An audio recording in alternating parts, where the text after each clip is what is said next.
스페인은 일요일 선거 이후 정부를 구성하기에 충분한 의석을 얻은 정당이 없는 고통스러운 정치적 협상을 해야 할 운명인 것으로 보입니다. 연합 구축에 대한 전망은 현재 불확실합니다. 99%가 넘는 득표율을 기록한 가운데 중도 우파 정당인 파티도 파푸열러 50가 136석을 얻어 1위를 차지할 예정입니다. PP의 연합 파트너가 될 가능성이 있는 신생 극우 복스당은 33석을 얻을 것으로 예상됩니다. 한편 페드로 산체스 총리의 집권 중도좌파 사회당은 122석을 차지할 것으로 예상되며 연립 파트너인 수마르가 31석을 차지할 것으로 보입니다.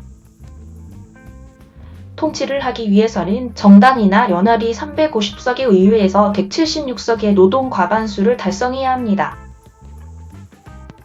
알베르토 누네즈 페이주 PP 대표는 당사 연설에서 매우 자랑스럽다며 자신의 정당 득표율이 21%에서 33%로 증가한 것을 칭찬했습니다.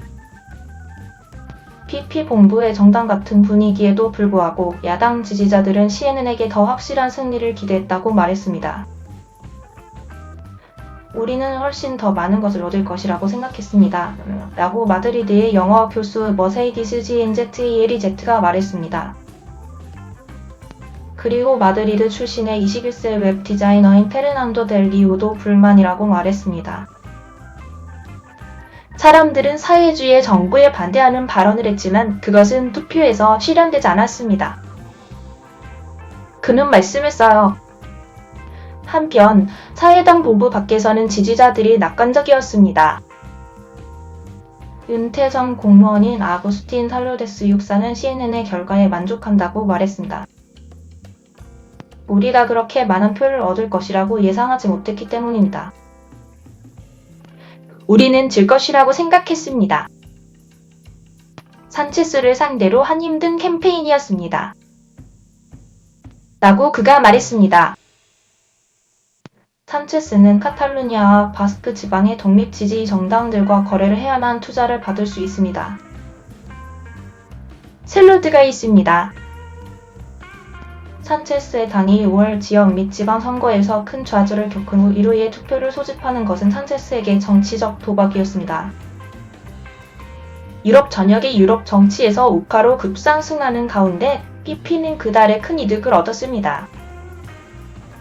대부분의 여론조사는 PP가 일요일에 가장 많은 표를 얻을 것으로 예측했지만 의회에서 절대 다수에 미치지 못하므로 극우 정당인 복스당과 연정을 구성해야 할 가능성이 높습니다. 그러한 합의는 수십 년 만에 처음으로 극우 정당이 정부에 진입하도록 함으로써 논란을 불러일으켰을 것입니다.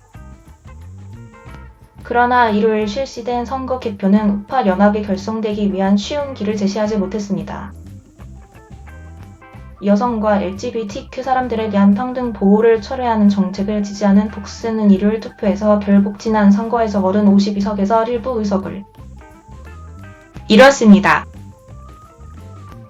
몇몇 소규모 지역 정당들도 의석을 차지할 예정인데 그중 몇몇은 이전에 산체스 정부의 지원을 제공했습니다. 마드리드 콤플루텐세 대학의 안드레스 빌레나 교수는 투표 전 CNN과의 인터뷰에서 산체스가 선거를 복잡한 체스 동작을 취했으며 페이주를 제압하는 것을 목표로 했을 수도 있다고 말했습니다. 스페인 북서부 지역의 오랜 대통령으로 2022년 4월 이래로 국민당을 책임지고 있으며 정부 선거에서 검증되지 않은 상태입니다.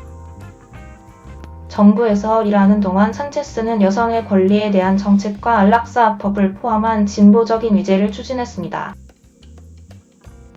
이러한 개혁은 도시 지역에서 표를 얻었지만 변화의 속도는 다른 지역에서도 반발로 이어졌습니다. 정당들이 정부를 구성하기 위해 경쟁하는 가운데 스페인의 펠리페 6세가 참여하는 정당 간 협상과 회의가 여전히 남아있는 가운데 국가의 앞으로의 길이 더 명확해질 때까지 몇 주가 걸릴 수 있습니다.